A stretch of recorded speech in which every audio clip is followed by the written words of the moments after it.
All right, Shalom, Kol Haloyim Yahweh Ba'ashem Yahushai Ba'ashem Rachak Wadash, and Shan Yukabad, got a Walla Requab, Quanyam Nawa, Washalayakim Nawa.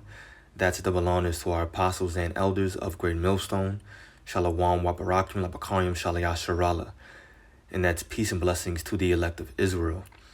And as always, may a double portion of the Holy Spirit be put upon all the brothers that are still offering your bodies as a living sacrifice, pushing out this word in truth and in sincerity.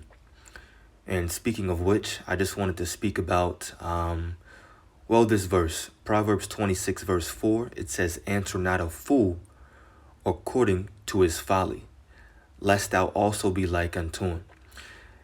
I just wanted to speak about this concerning being out there on the highways and byways, but at the same time, we know that these scriptures were written for our learning, and that not only applies at the altar, but it also applies to how we conduct ourselves in this faith just throughout our individual lives, if you will.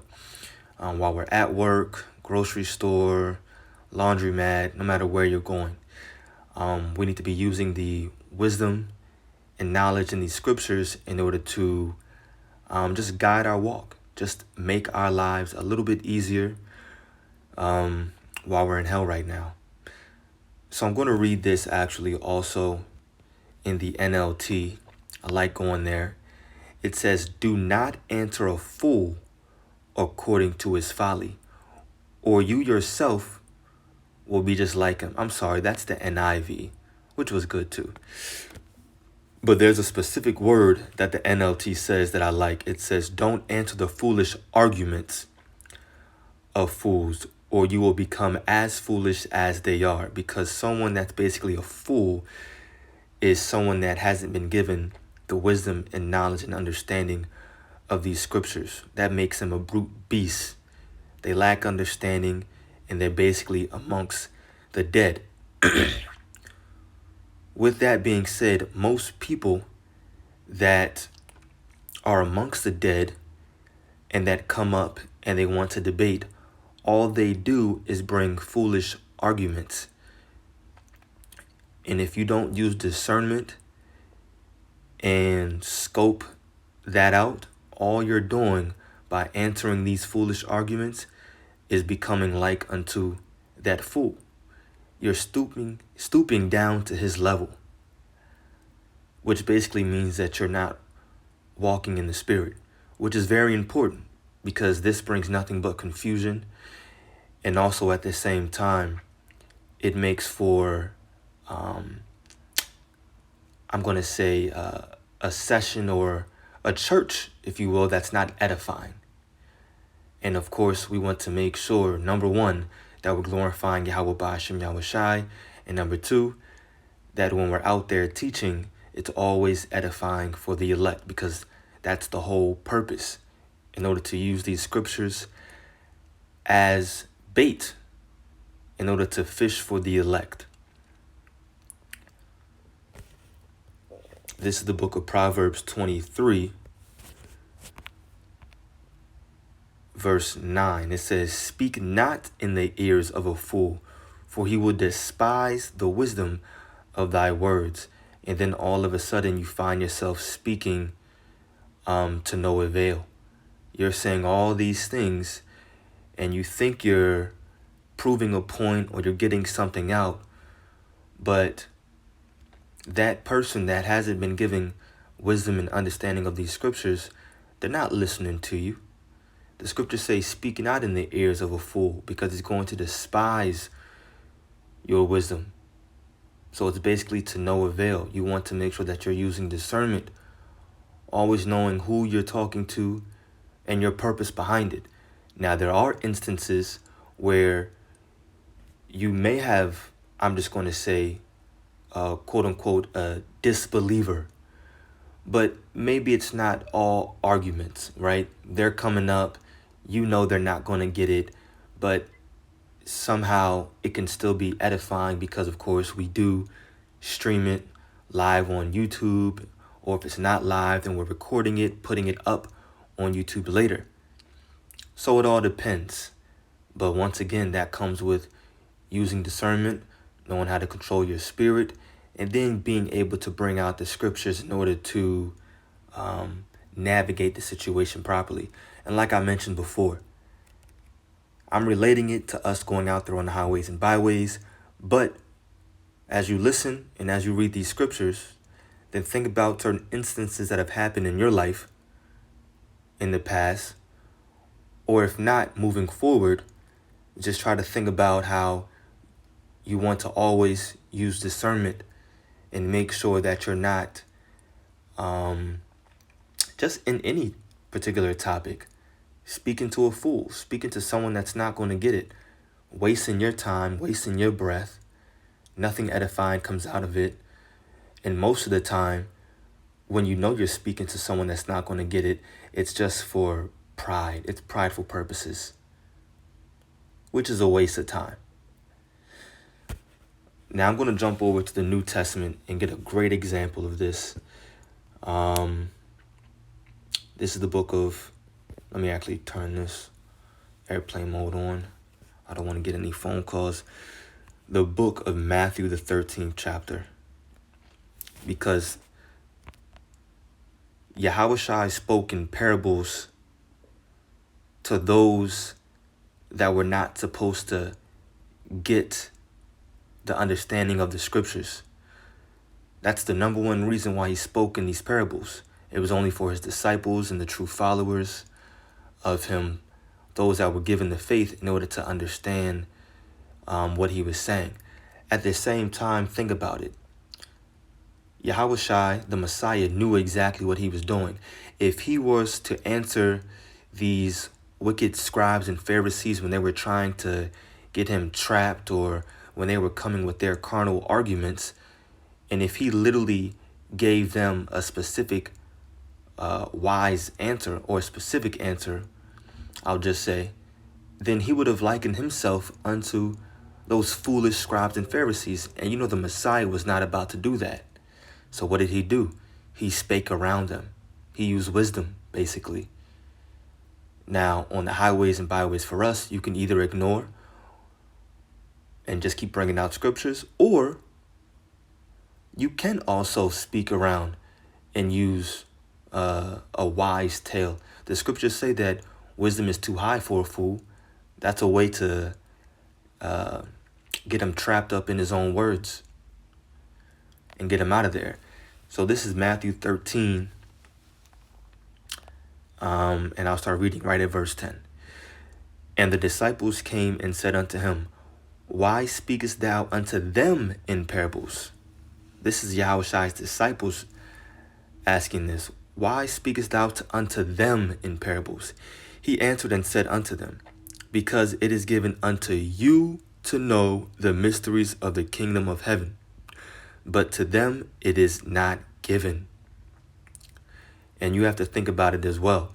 Once you use discernment and you can tell, okay, you know what? The spirit of Yahweh Ba'ashem Yahushua is not working with this particular individual. You can either move on, or if you know it's going to be edifying still, then you can try to gain something or get something out of that situation. But for the most part, majority of the time, you're wasting your time if you're trying to teach a carnal man something spiritual.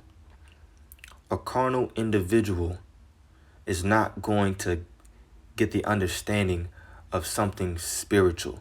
So you're wasting your time. So verse 11 again, he answered and said unto them, Because it is given unto you, the spiritual man, to know the mysteries of the kingdom of heaven, but to them, the carnal men, it is not given. And I'm going to keep reading on. Verse 12, For whosoever hath, to him shall be given, and he shall have more abundance. But whosoever hath not, from him shall be taken away, even that he hath. Therefore speak I to them in parables, because they seeing see not, and hearing they hear not, neither do they understand. And in them is fulfilled the prophecy of Isaiah, which saith, By hearing ye shall hear, and shall not understand, and seeing ye shall see, and shall not perceive. For this people's heart is waxed gross, and their ears are dull of hearing, and their eyes they have closed, lest at any time they should see with their eyes, and hear with their ears, and should understand with their heart, and should be converted, and I should heal them, Salakia. But blessed are your eyes, for they see, and your ears, for they hear. And that's the point right there. It's about using discernment, knowing in these times who the Spirit is working with and who it's not. Not wasting your time, not wasting your breath, trying to convince a carnal man of something spiritual, trying to give him some wisdom that he's not going to be able to understand. We want to make sure that when we're out there, it's always edifying, because we have to fish the elect. We have to do the Lord's will, which is to use these scriptures to fish for the elect. With that being said, I want to grab this scripture. I think it's 1 Corinthians, the 4th chapter. Let me see.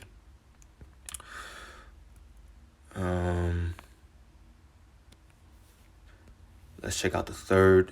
Yep. 1 Corinthians chapter 3. Starting at verse 5. Who then is Paul, and who is Apollos, but ministers by whom ye believed, even as the Lord gave to every man?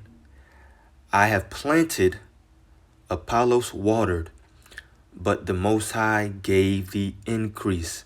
So then neither is he that planteth anything, neither he that watereth, but the Most High that giveth the increase. You have to be able to use discernment and understand. If I continue to strive to teach this man, because I get it and I've been there, which is a big part of the reason why I'm making this video. You want to just always teach, and you want to get the scriptures out and the true understanding of the scriptures, and you're eager to do so, but you have to make sure that it's always going to be an edifying situation, and that comes with using discernment and knowing who you're talking to. There's no point in teaching a scoffer.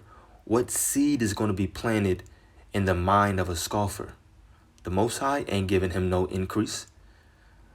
Yahweh Ba'ashem Yahushai is not going to give him the increase, aka the deeper levels of wisdom and the higher understanding of the scriptures.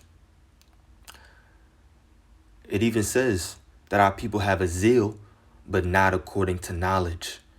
So we do have to teach them, of course, but as it is written, they are not all of Israel that are of Israel. Only 1/3 of our people are going to be saved in these times. And that too we're fishing for, by using these scriptures as the seed.